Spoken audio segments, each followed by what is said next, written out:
Amém. Queridos, nós estudamos ao longo das últimas semanas o livro de Apocalipse. Nós vimos que o capítulo 1, verso 19, traz o resumo de todo o livro para nós, onde onde o Senhor Jesus vai dizer para João: escreve as coisas que viste, as que são e as que hão de acontecer depois dessas. E nós vimos então as coisas que vistes, é Apocalipse capítulo 1, as coisas que são é a revelação para as 7 igrejas da Ásia Menor, capítulos 2 e 3, e as coisas que hão de acontecer, os capítulos 4 até o capítulo de número 22, né? Então a gente viu tudo isso aí trazendo. A gente viu também que esse livro não deve ser interpretado de forma literal. É uma literatura apocalíptica. Uma literatura apocalíptica, ela não deve ser lida como lemos, por exemplo, uma narrativa. Uma narrativa, nós lemos, nós entendemos a narrativa, os personagens como reais. Diferentemente, por exemplo, de quando a gente interpreta uma parábola. No caso da literatura apocalíptica, é uma literatura simbólica, onde muitos símbolos são empregados e de maneira nenhuma eles devem ser interpretados literalmente. Senão você não vai compreender qual é a intenção do autor, qual que é a intenção do apóstolo João ao trazer algumas dessas imagens no livro de Apocalipse para nós, e dentro da cultura judaica, ele vai apresentar algumas coisas que a gente precisa entender dentro do contexto de toda a Escritura. Então, quando a gente se aproxima desse livro, a gente tem que ter isso em mente. Então, por que de alguns números, algumas imagens, algumas figuras que ele apresenta para nós?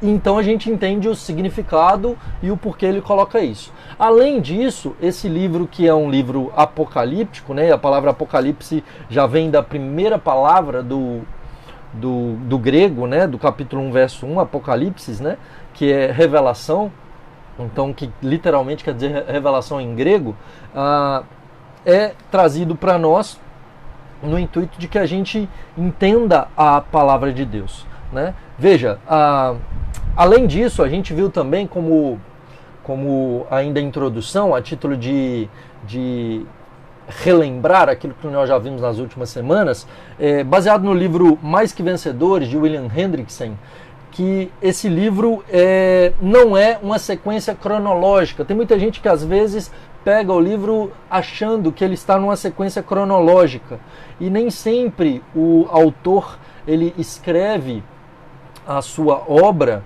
num contexto cronológico. Às vezes ele organiza em uma ordem lógica. Por exemplo, quando a gente vê o Evangelho de Marcos, o Evangelho de Marcos não é escrito pelo evangelista numa ordem cronológica, mas ele organiza o Evangelho de maneira lógica em uma grande viagem da Galileia para a Judéia. Então, ao passo que o Evangelho de João, por exemplo, Jesus vai e volta para Jerusalém várias vezes ao longo de todo o Evangelho. Em Apocalipse nós temos isso também. Não é uma ordem cronológica, não é uma sequência cronológica dos fatos, ou seja, uma coisa acontecendo depois da outra necessariamente, mas nós vemos que esse livro são 7 ciclos de revelação, e esses 7 ciclos de revelação são paralelos e progressivos. Tá? E cada um deles inicia na ressurreição de Cristo e finaliza na segunda vinda, no juízo final. Então, cada um desses ciclos inicia na segunda vinda e finaliza no juízo final. Eles são paralelos, só que são cenas distintas. É como se a gente estivesse vendo um filme ou um seriado e ele mostra uma cena sob uma perspectiva. Depois ele mostra, no mesmo momento, uma cena sobre outra perspectiva, né? Então o Hendrickson vai mostrar essas 7 sessões paralelas e progressivas, e ao passo que vai se aproximando mais do final, a ideia do juízo vai se intensificando. Então nós temos esses 7 ciclos de julgamentos. Nós já vimos o capítulo 1, que apresenta o Senhor Jesus como sendo o Deus Todo-Poderoso, não apenas numa imagem de alguém que morreu, mas como aquele que é o Jesus Cristo ressurreto. Seus olhos são como chama de fogo, ele é onisciente, ele vem para executar juízo, da sua boca sai uma espada de 2 gumes, ele está vestido com vestes sacerdotais, ele é rei e ele é sacerdote, ele tem os seus pés como bronze polido, todo poderoso, onipotente, seus pés já não estão mais pregados numa cruz, os seus olhos já não estão mais marejados de lágrimas, mas são como fogo, a sua voz é como a voz de muitas águas, poderosa, não mais embargada, não mais uma voz de um homem que está fraco pregado em uma cruz. Jesus agora vem para julgar. Jesus agora, em Apocalipse, vem para destruir o mal. Jesus não vem mais para salvar. No livro de Apocalipse não há mais espaço para redenção. Agora é chegado o juízo. E à medida então que se aproxima do juízo, nós vemos Cristo vindo para julgar todas as coisas. O capítulo 2 e 3, nós temos a mensagem às 7 igrejas. Jesus Cristo ele está no meio das 7 igrejas, os 7 candeeiros, e ele tem na sua mão as 7 estrelas. Nós vimos no capítulo 1 que as 7 estrelas representam os 7 pastores das 7 igrejas, e os 7 candeeiros são as 7 igrejas.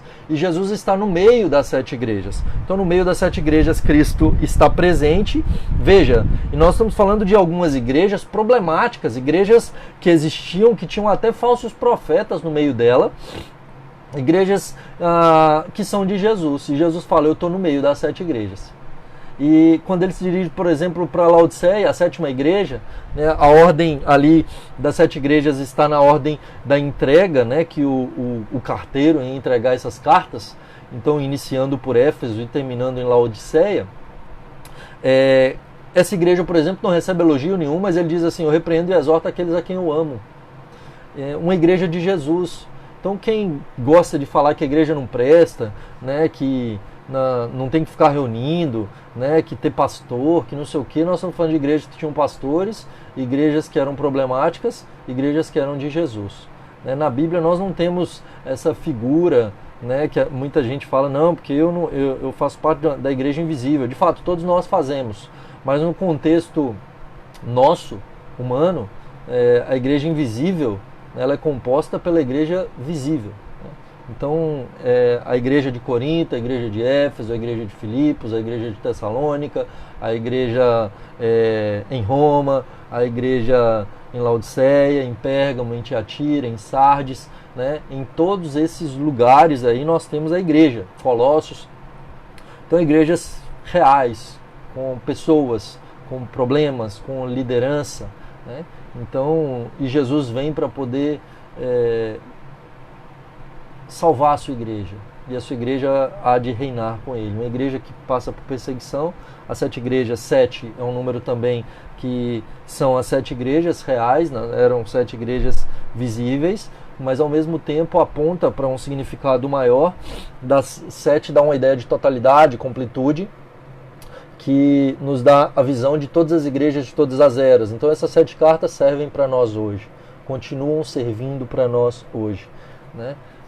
Então vimos essas 7 cartas. No capítulo 4 nós vimos então a figura dos 24 anciãos, os 4 seres viventes. 24 anciãos são a figura dos 12 patriarcas e dos 12 apóstolos, igreja do Antigo e do Novo Testamento.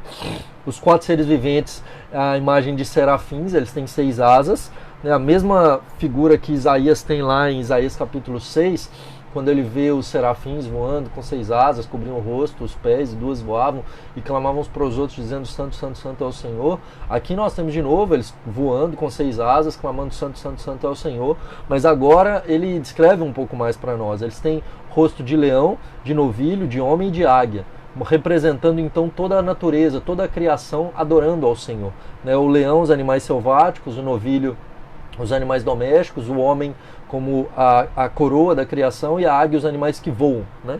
Então, em Apocalipse capítulo 5, que nós já vimos também, nós temos o livro nas mãos do Senhor, esse livro selado. Deus está no controle, né, da história, ele é soberano da história. João, ele vê esse livro não podendo ser aberto, então ele tem uma grande crise ali, ele começa a chorar desesperadamente, e aí o anjo diz para ele, né, não precisa chorar, porque o leão da tribo de Judá, ele venceu para poder abrir o livro e os selos. Então ali nós temos a figura do cordeiro.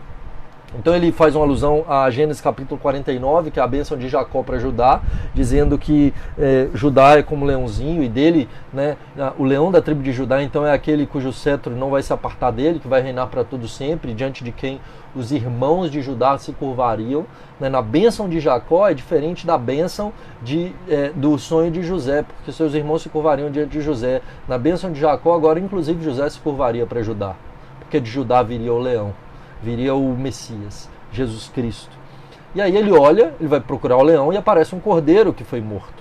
Esse cordeiro que foi morto, que venceu, Jesus Cristo, que é o Cordeiro de Deus, que agora na cruz vence e compra para Deus pessoas que procedem de toda tribo, língua, povo, nação, e os constitui como um reino de sacerdotes. Né? Então capítulo 4 e 5 nós temos esse início. E aí, a partir do capítulo 6, nós temos os 7 ciclos de juízos, de julgamentos. Né? Começando pelos 7 selos, a gente já viu também, onde os 7 selos são o capítulo 6 até o capítulo 8. As 7 trombetas nós temos do 8 ao 11. Né? Nós temos as 7 vozes e depois as 7 taças. Né? Então, esses julgamentos aí que são concomitantes e progressivos. Tá bom? Vai anotando aí se você tiver dúvida, né, ou se eu não for muito claro na minha exposição, e se eu estiver indo muito rápido. Por enquanto eu estou indo mais rápido, porque tudo isso a gente já viu, tá bom? E tudo isso está no meu canal do YouTube, qualquer coisa pesquisa lá, Daniel Simoncellos no YouTube, a gente tem os vídeos anteriores. Isso aqui é só a título de introdução por enquanto. Mas se tiver dúvida, anota aí e pergunta no final. Então esses juízos são concomitantes, paralelos e progressivos, e vão piorando à medida que se intensifica, que se aproxima do fim. E aí nós vimos os 7 selos. Os 7 selos, os 4 primeiros selos são os 4 cavaleiros: o cavaleiro branco, o cavaleiro vermelho, o cavaleiro preto e o cavaleiro amarelo. Né? É isso aí. Né? Então a gente tem o branco, vermelho, amarelo e preto, sendo que o cavaleiro branco, nós vimos que é a imagem do Evangelho, o Evangelho sendo proclamado, assim como é a primeira voz, tá bom? Lá em Apocalipse capítulo 14, na primeira voz, né, um anjo voando pelo meio do céu, tendo o Evangelho eterno para pregar aos que assentam sobre a terra. Né? Então, o cavaleiro branco que saiu vencendo para vencer é um sinal da vinda de Cristo, o Evangelho sendo pregado para toda a terra. Né? O Evangelho, as portas do inferno não prevalecerão contra a igreja, mesmo em face da perseguição, mesmo em face das dificuldades. O cavaleiro branco, então. O segundo cavaleiro é o vermelho. Então, é um cavaleiro que denota guerras. Né? O cavaleiro preto denota fome.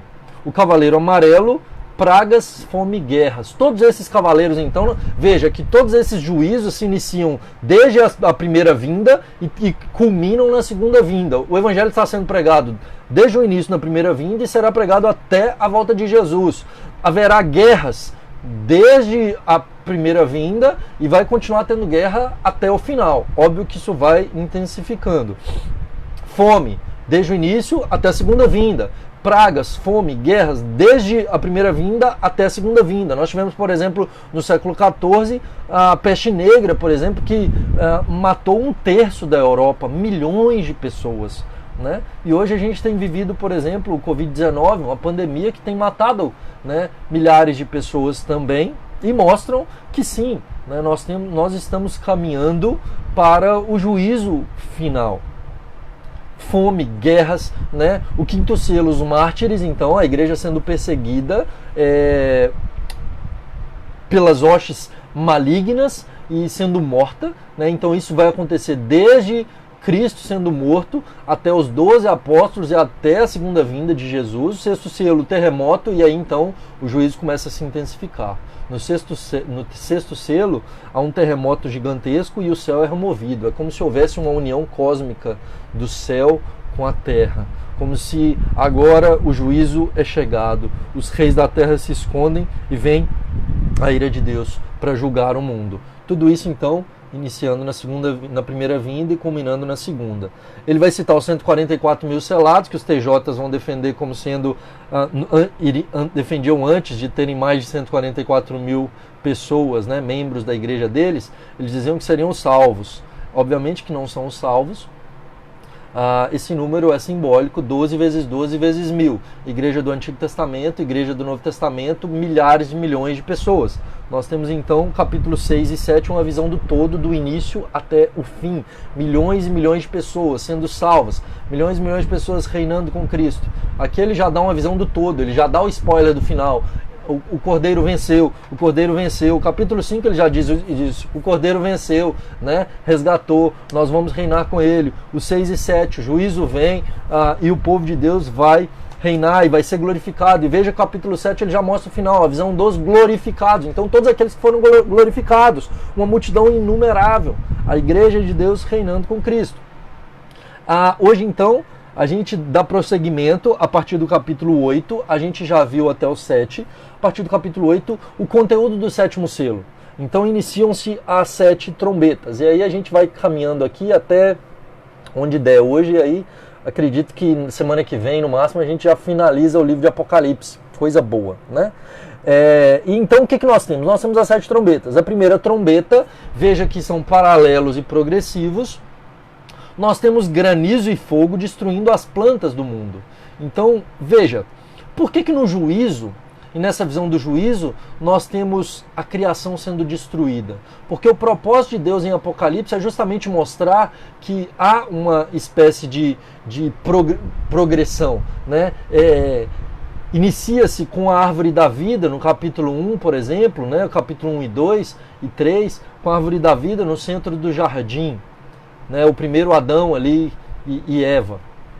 Em Apocalipse 21 e 22, nós temos agora a árvore da vida no centro novamente, mas não mais um jardim, uma cidade. E agora o propósito de Deus, e por meio de Cristo, é redimir toda a criação e fazer uma nova criação. E nós somos feitos novas criaturas em Cristo.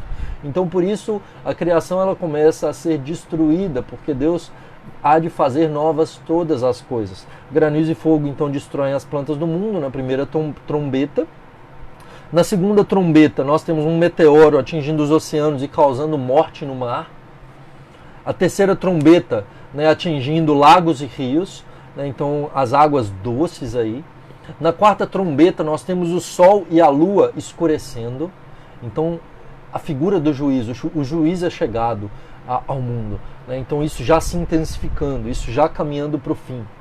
A quinta trombeta, então, nós temos paralelos aqui, né, muitas vezes com as pragas do Egito, por exemplo, né, atingindo o rio Nilo, por exemplo, matando os animais do rio, granizo, né, pedras caindo, o sol escurecendo, é uma praga do Egito. Aqui de novo, né, isso é colocado. Agora nós temos uma praga de gafanhotos, algo que também acontece lá no Egito, só que aqui veja que figura interessante, porque ele coloca uns gafanhotos, mas uns animais bestiais, né? Uns gafanhotos gigantes com couraça de ferro e o tatalar das suas asas é como um barulho muito grande.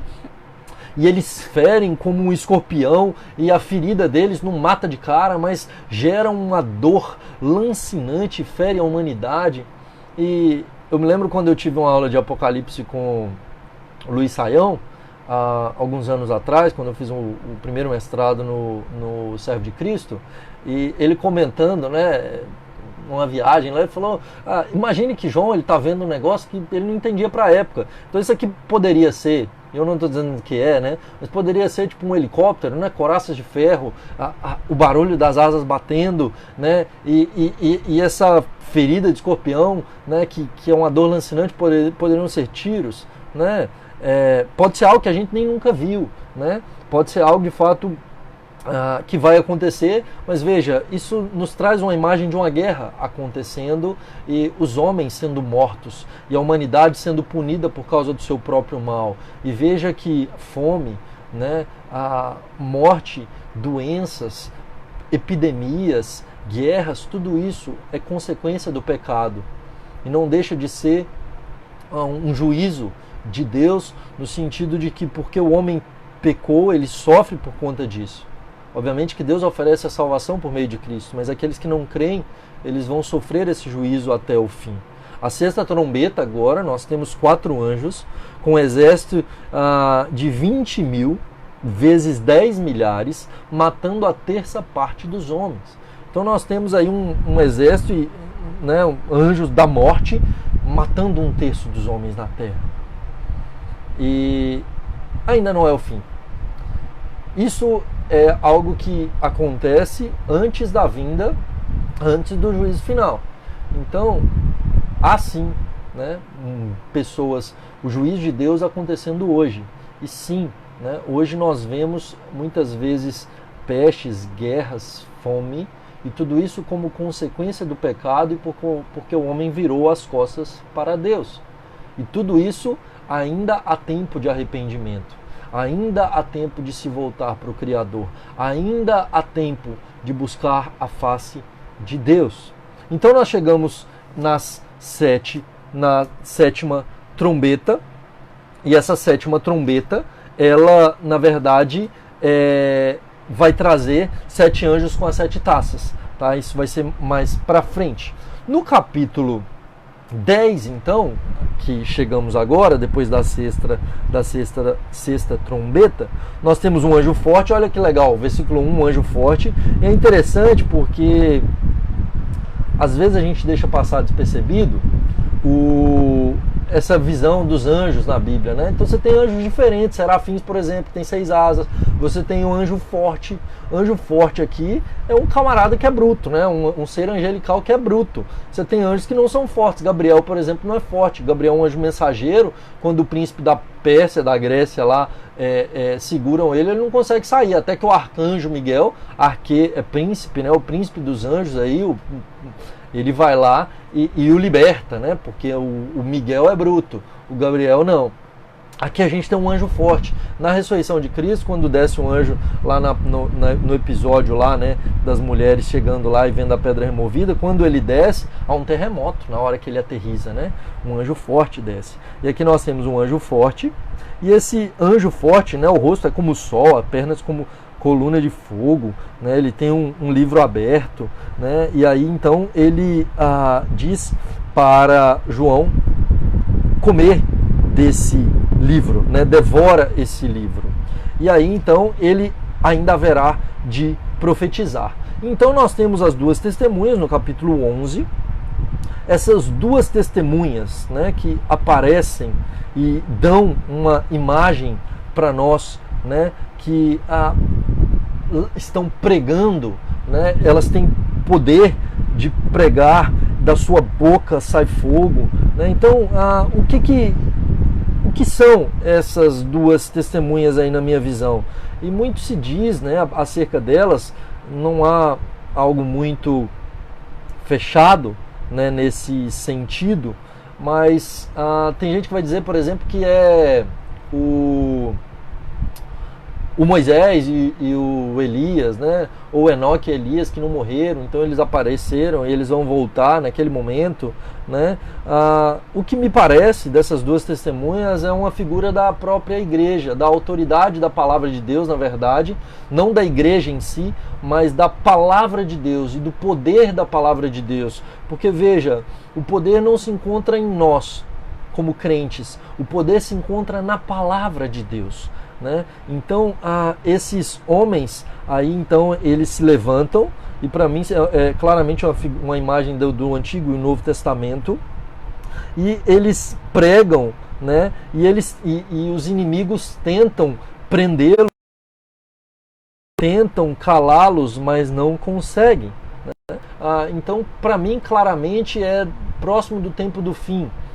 A palavra ela prospera, ela é poderosa, mas o anticristo, mais o inimigo de Deus, ele vai tentar proibir a palavra de Deus, proibir a propagação da palavra de Deus, né? Proibir que a palavra de Deus fosse pregada, né?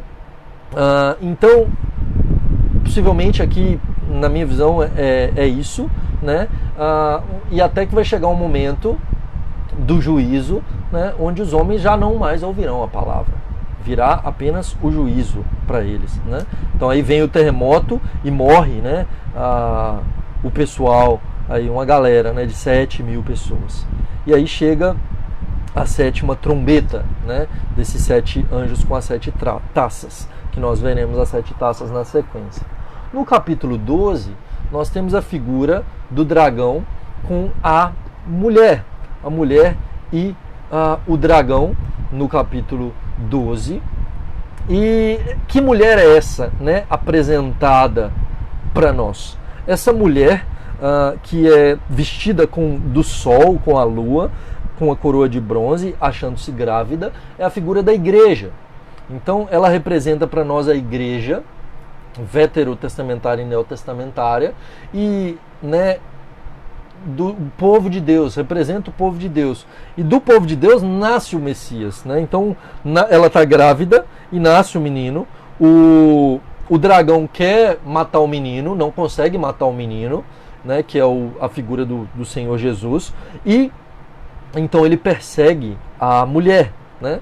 Veja que esse dragão, né, o verso 3, no sinal no céu, um dragão grande vermelho, né? Então o dragão, a antiga serpente, não é um dragão de verdade. Eu lembro que até um tempo atrás que eu fui, né, tinha um filme de Apocalipse, alguma coisa assim, aí tinha a imagem de um dragão, né? Não é um dragão. Satanás, né, chifre, por exemplo, tem gente que vê, né, o Satanás, a figura clássica de Satanás é o quê, né? Ele tem 2 chifres assim, ele tem um rabo, né, que talvez dá a imagem do dragão, né, um tridente, e ele é vermelho. Por quê? Porque a figura desse dragão vermelho aqui, simbólico.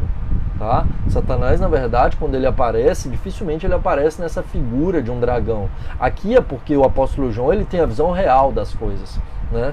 De fato, ele é mau, de fato, ele destrói, mas Satanás se apresenta muitas vezes como um anjo de luz. Não é de se admirar, o apóstolo Paulo vai dizer que o próprio Satanás se apresente como um anjo de luz. E se deixar, ele até prega na igreja. Ele conhece a palavra e ele deturpa a palavra. Então aqui nós temos um dragão vermelho, ele tem 7 cabeças, 10 chifres, e nas cabeças 7 diademas, né? Então nós temos uma figura, né, de um dragão que tem 7 cabeças, 10 chifres e 7 diademas, né? Então o que são, né, o que é essa trindade profana, né? O dragão então é Satanás, a grande serpente, e as 7 cabeças são os 7 reinos malignos que impedem o reino de Deus de avançar. E aí o que o texto vai dizer para nós é que 5 reinos já tinham vindo. E que reinos são esses? O Egito, a Síria, a Babilônia, o Império Medo-Persa e a Grécia. Um reino estava no poder. Então veja, Egito, Assíria, Babilônia, Medo-Persa e Grécia. O que está no poder agora, na época de João, é Roma. E qual que é o último reino, o 7º reino que virá? O reino do anticristo. Então esse reino do anticristo que virá. O apóstolo João está mostrando isso para nós, né? Então hoje esse reino está, o anticristo domina nesse reino da Babilônia, inclusive, ele vai dizer da queda da Babilônia. Mas essas 7 cabeças representam esses 7 reinos. E as 7 coroas representam um reinado universal, né? O anticristo, então, ele vai ter um domínio e um governo universal. E os 10 chifres vai ser uma divisão, durante o governo do anticristo, de 10 reinos, né? Possivelmente 10 reinos, não no sentido literal de 10, mas no sentido de uma totalidade. Então a totalidade dos reinos debaixo do governo do anticristo. E esses 10 chifres na besta é uma alusão, veja, o apóstolo João não traz nada novo, ele está relatando apenas aquilo que já foi relatado por Daniel no capítulo 7, tá?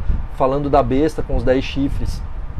A mulher, então, nós vimos que é a igreja perseguida, né? E no capítulo 12 ainda, queridos, nós temos peleja no céu, Miguel e seus anjos pelejando contra o dragão, né? O dragão e seus anjos, eles não prevalecem, nem se acha no céu lugar para eles. O dragão é expulso, e veja, o dragão, a antiga serpente, chamado Diabo e Satanás, sedutor do mundo, ele é atirado na terra. E aí o acusador dos nossos irmãos é lançado na terra, e na terra agora, então, não há mais lugar para ele no céu, expulso do céu, agora, né? E esse é o momento do reinado de Cristo. O reinado milenar, lembra lá Apocalipse capítulo 20, que diz que Satanás é preso? Então é quando ele é lançado na terra, agora seus poderes são limitados. Antes ele tinha um poder que não era limitado. Agora, por exemplo, ele não tem poder mais. O reino de Deus é inaugurado na terra, né? Por isso que Jesus diz que via Satanás caindo dos céus, né? Como um raio. E agora, por exemplo, os discípulos de Jesus expulsam demônios. Os demônios se submetem a eles.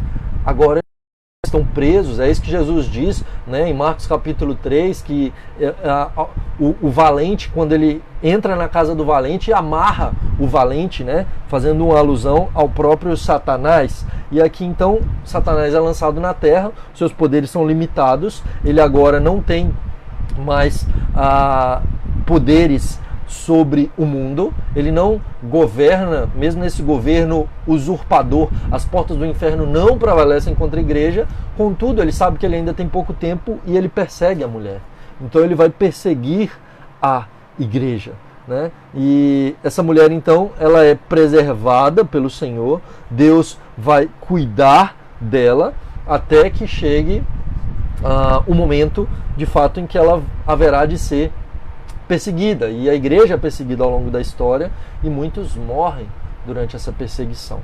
No capítulo 13, então no capítulo 12 nós temos a figura do dragão, o dragão vermelho, que é Satanás, que é o diabo. No capítulo 13 nós temos a figura da besta que emerge do mar e a besta que emerge da terra. E aqui então de fato, veja que os ciclos vão se intensificando. Agora nós estamos chegando próximo do juízo final, porque é quando surge o anticristo. Nós vemos uma pandemia e dizemos, isso é um sinal. Mas quando que a gente vai saber de fato que a vinda de Cristo é iminente e de que o fim está próximo? Quando surgirem essas duas figuras aqui, a besta que emerge do mar e a besta que emerge da terra. Então a besta que emerge do mar,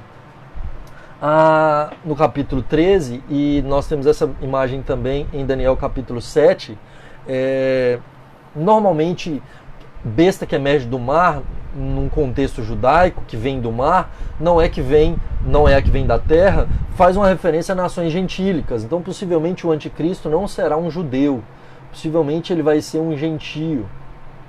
E essa besta que emerge do mar, ela tem 7 cabeças e 10 chifres. Assim como o dragão, nós temos uma conexão com Satanás. E aqui nós temos Satanás sempre imitando a Deus. A marca na fronte e na mão, imitando o Antigo Testamento, que diz que Deus coloca então na testa e na mão direita dos seus a sua lei, né? Então o nosso pensamento e as nossas atitudes sendo regidas pela palavra de Deus. Agora o pensamento e as atitudes dos servos de Satanás, a marca da besta, que não é uma marca visível, mas é fronte e mão direita, pensamento e ação. Aqui, de novo, trindade, né? Ele imitando trindade. O dragão, a besta que emerge do mar, e a besta que emerge da terra. Uma trindade profana aí, né? 7 cabeças. Então, apontando aí para essa ligação com o dragão, esses 7 governos, né? Então, nós temos anticristos em cada um deles. Nós tivemos anticristo, o faraó no Egito era um anticristo na época, né? Nós tivemos aí no reino assírio, né? No reino medo-persa, durante os gregos. Durante todo esse período nós tivemos anticristos em Roma. Cada imperador era um anticristo. Na época do apóstolo João, então, o imperador Domiciano era um anticristo. Mas então vai surgir o anticristo. E esses 10 chifres representam a totalidade do governo mundial, que vão fornecer poder ao anticristo. Além disso, o texto bíblico diz, e veja a imitação de Satanás, porque o anticristo vai ser ferido mortalmente. Na cabeça, então, ele tem uma ferida mortal, é como se ele tivesse morrido e ressuscitado. Satanás, então, milagrosamente vai sarar o anticristo e o mundo vai adorar o anticristo e a Satanás. E esse anticristo, de primeira, no Apocalipse 13, vai dizer que ele vai ser um governante pacífico. E a princípio, então, ele vai ser um governante que vai unir o mundo. Ele vem, então, para trazer paz ao mundo. Mas contra quem que ele vai pelejar? Contra a igreja. A igreja será perseguida. A igreja será perseguida por ele e ele vai tentar destruir e matar o povo de Deus. Na sequência do capítulo 13, nós temos a besta que emerge da terra. A besta que emerge da terra é uma alusão a possivelmente um judeu apóstata, um cristão apóstata. Então o falso profeta agora, né? Então a gente está vendo aqui como alguém que é do povo de Deus, aparentemente do povo de Deus, e agora ele não é um dragão. Olha quem que João vê. Ele vê alguém que tem 2 chifres e ele tem uma figura de um cordeiro. Você fala, que coisa maravilhosa, um profeta que é um cordeiro. Mas a sua voz é de dragão. Ele é um dragão em pele de cordeiro. Ele é um Satanás. Ele é o seu ensino, a sua voz é de Satanás. Mas ele é alguém, né? Besta que emerge da terra, dá essa ideia de alguém que parece que faz parte do povo de Deus. Então, no intuito de enganar os habitantes da terra. Ele parece uma pessoa mansa, suave. Os chifres demonstram o seu poder e o seu discurso é de Satanás. E ele vai falar persuasivamente para afastar as pessoas de Deus e promover a adoração ao anticristo e a Satanás. E veja que o texto bíblico diz que ele seduz essas pessoas para que façam a imagem à besta que foi ferida e ressuscitou. Então o falso profeta, imitação de João Batista, que é o precursor de Cristo. Agora então ele quer que as pessoas adorem ao anticristo, né? Que é uma imitação, né, de Jesus Cristo que morreu e ressuscitou. E aí a imagem, ele tem poder, ele recebe poder. E veja, Satanás, ele tem poder, ele tem algum tipo de poder. Foi lhe dado comunicar fôlego à imagem da besta para que não só a imagem falasse, mas fizesse morrer quantos não adorassem a imagem, né? Então essa imagem vai receber fôlego e vai matar aqueles que não a adorarem. Então Satanás ele vai operar milagres, sinais, e muitos vão segui-lo por conta dos sinais. Nós não devemos seguir ninguém por conta de sinal do que ele faz, como muitos seguem, muitas igrejas, por conta de que eles estão falando que tem milagre lá. Nós devemos seguir a palavra de Deus para não sermos enganados, porque o anticristo vai enganar muitos. Eu não sei quantos viram um seriado que está passando, que tem no Netflix, que se chama Messia, que é justamente como se Jesus tivesse voltado hoje. Na verdade não fala que é Jesus, mas ele anda sobre a água, ele faz algumas coisas e todo mundo começa a segui-lo, um monte de gente. E obviamente se hoje aparecer alguém fazendo muitos sinais e muitos milagres, fazendo um monte de coisa, muita gente vai duvidar, dizendo que é um mágico, muita gente vai duvidar, dizendo que é um impostor, mas muita gente vai seguir essa pessoa por conta dos sinais. E no caso do anticristo, os sinais não serão mentirosos, serão sinais reais, mas no intuito de enganar. E mais, o que o falso profeta vai fazer? Ele vai produzir sinais e maravilhas, inclusive chamar fogo do céu. Ele vai erguer essa imagem e vai obrigar cada pessoa a receber a marca da besta. Aqueles que reconhecerem a marca, que receberem a marca, vão reconhecer o anticristo como Deus e vão se curvar diante dele. Tá? Tomar a marca vai ser uma exigência para o comércio mundial. Quem recebe a marca, recebe a morte eterna. A marca da besta é um chip? Não. A marca da besta é algo, né, literal? Provavelmente não. É possível que tenha algo junto, por exemplo, um contrato, né? Então, para fazer parte do sistema bancário, para poder movimentar e receber dinheiro, receber salário e tudo mais, você vai ter que reconhecer e assinar que o anticristo é Deus e adorá-lo. É possível que chegue a esse ponto, a isso, né? Então, no caso, mas fronte e mão direita, simbolicamente, significa o pensamento governado e as atitudes. O pensamento e as atitudes dos seguidores do anticristo, do falso profeta, será governado por Satanás e por isso eles terão morte eterna. Não haverá possibilidade de arrependimento para isso. O povo de Deus jamais aceitaria se curvar diante de ninguém.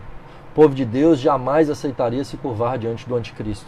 Por isso o povo de Deus não vai receber a marca da besta. Por isso o povo de Deus não vai receber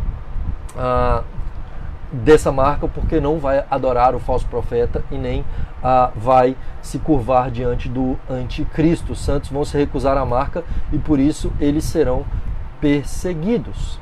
Queridos, chegamos ao final do capítulo 13. E aí, no capítulo 14, nós temos as 7 vozes, tá? Então hoje a gente, deixa eu ver o horário, 8h40, a gente termina então as 7 vozes hoje, e semana que vem a gente continua a partir do capítulo 15, dos 7 flagelos, e finaliza, tá bom? Então, Cristo, veja, no capítulo 14, dando sequência, então a gente já viu a trindade profana, e tudo isso, né, uma apresentação deles, então, do que vai acontecer próximo do fim, essas coisas acontecerão, então Jesus Cristo volta, né, e aí o Cordeiro em pé sobre o Monte Sião, 144.000, tendo na fronte, lembra lá, né, a imitação de Satanás, tendo na fronte escrito seu nome e o nome do seu Pai, então a voz do céu, né, entoando um novo cântico. E aí esses reinam com Cristo, esses hão de reinar com Cristo, ele vem para vencer. Primeira voz, o evangelho sendo pregado, né? Então o evangelho eterno para pregar, é chegada a hora do juízo, temam a Deus, adorem a Deus. Segunda voz, a Babilônia caiu, a prostituição. A terceira voz, os adoradores da besta. Então nós temos a figura daqueles que adoram a Cristo, e agora na terceira voz, os adoradores da besta, os que têm a marca na mão e na fronte, eles serão condenados. A quarta voz, os mortos no Senhor, então ele vai dizer dos mortos do Senhor são bem-aventurados, os mortos no Senhor, então aqueles que aguardam o juízo, a ressurreição. Então nós temos a ceifa e a vindima, né? A ceifa e a vindima é a mesma figura, né, da foice, porque é chegado o momento da colheita, é chegado o momento de separar joio de trigo, é chegado o momento de pisar o lagar da ira, da cólera de Deus sobre as nações, é chegado o momento do juízo. Então na semana que vem nós entramos de fato no juízo final, né? Tudo isso mostrando da ressurreição até a segunda vinda, e agora então na semana que vem a gente finaliza mostrando o juízo final, e tudo isso é paralelo e progressivo, tá bom? Então cenas diferentes acontecendo, às vezes na perspectiva da igreja, às vezes na perspectiva dos ímpios, às vezes na perspectiva da igreja sendo perseguida, às vezes na perspectiva daqueles que estão sofrendo o juízo, né? Então nós temos essas distinções aí. Tá bom, queridos? Vamos orar. Abro para perguntas para vocês. Santo Deus, obrigado pela tua palavra que foi lida e exposta, que ela encontre guarida no nosso coração, e que o que temos aprendido aqui não seja meramente para o nosso crescimento intelectual, mas gere em nós vida santa, vida de piedade diante do Senhor, amor pelo Senhor acima de todas as coisas. O livro de Apocalipse mostra para nós que não há território cinza, não há meio termo. Ou servimos ao Senhor ou servimos a Satanás. E que nesse mundo mal sirvamos ao Senhor, mesmo que isso nos leve à perseguição, à morte, à perda de todas as coisas. Ainda que sejamos mortos, sabemos que seremos bem-aventurados ao ser perseguidos por causa da justiça. Porque não há nada melhor, ó Deus, do que cumprir a Tua palavra. Dê-nos fé, fidelidade, para que possamos ser encontrados fiéis até o fim. Te louvamos, ó Pai, porque sabemos que apesar das dificuldades, das crises, dos juízos, Por causa de Cristo Jesus, nós venceremos. E nós não precisamos temer o fim, porque para nós não será fim. Para nós será novos céus e nova terra. Não haverá mais lágrimas nem dor. O máximo que pode acontecer conosco é termos nossos olhos fechados aqui e abertos para a eternidade. Louvado seja o nome do Senhor. Por isso temos esperança e alegria, porque o Cordeiro venceu e nos comprou e nos resgatou. Louvado seja o nome do Senhor. Que essa esperança esteja viva no coração de cada um dos meus irmãos que está acompanhando nesse momento. Em nome de Jesus. Amém. Amém, queridos. Deus abençoe a preciosa vida de vocês. Muito bom tê-los conosco. Obrigado pela paciência até aqui. Dúvidas até aqui? Perguntas? Né? Vamos ver aí o pessoal que foi comentando. Daniel, que saudade de estar reunido com a igreja. Com certeza, é muito bom a gente estar junto. Eu tenho sentido muita saudade da comunhão. Né? Gesi Caterim, que eu gosto muito da mensagem sobre a vinda de Cristo. Eu também. Joel Fernando, líder mundial, líder militar. Cristiane Rosa, amém. Daniel Heve, nós veremos as 7 trombetas tendo o seu cumprimento? Se sim, quando e como isso se dará? Veja, Daniel, nós veremos as 7 trombetas tendo o seu cumprimento dentro do contexto que nós falamos. Né? Então, nós veremos, por exemplo, sim, né? A terça parte da terra sendo destruída, né? Na verdade, a gente já tem visto isso, né? O pessoal do Greenpeace aí, né, quando fala, né, a terça parte das árvores sendo queimadas, né? Tudo isso é um caminho para o fim. É Deus permitindo, e veja que Deus é quem governa todas as coisas e caminhando para esse juízo. Deus permite sim que essa criação comece a ser destruída, e a gente já está vendo isso.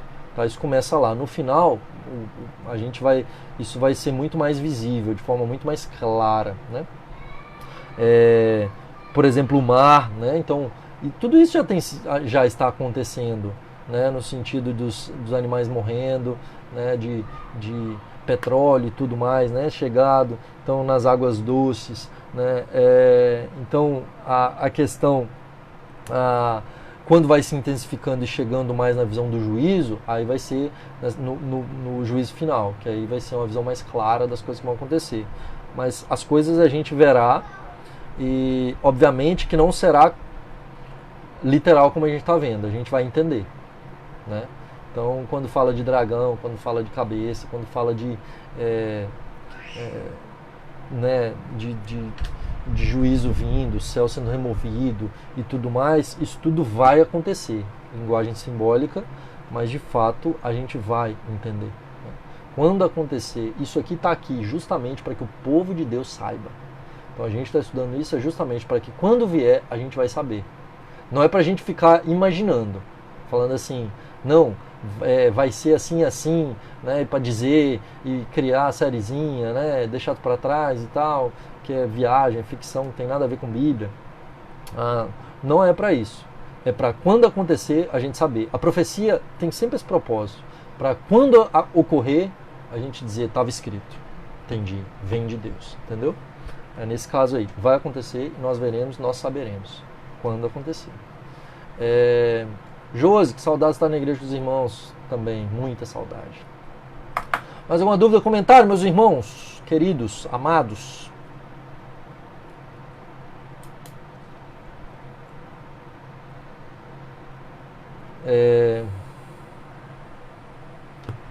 Acho que não. Então, queridos, que Deus abençoe a vida de vocês. Semana que vem a gente finaliza a nossa sequência de Apocalipse, tá bom? Então a gente viu aí a primeira semana, capítulo 1, né, uma introdução grande, longa, e o capítulo 1.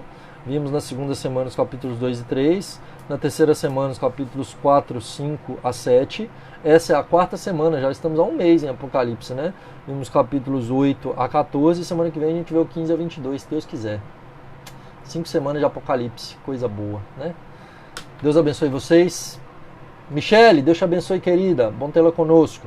Um grande abraço e domingo estaremos juntos nessa página 9 horas da manhã eu vou estar pregando, vou finalizar o livro de Ruth, tá? O pessoal que estava acompanhando na igreja, eu vou fechar então o capítulo 4, o livro de Ruth, e à noite, 19 horas, o pastor Jailton estará pregando.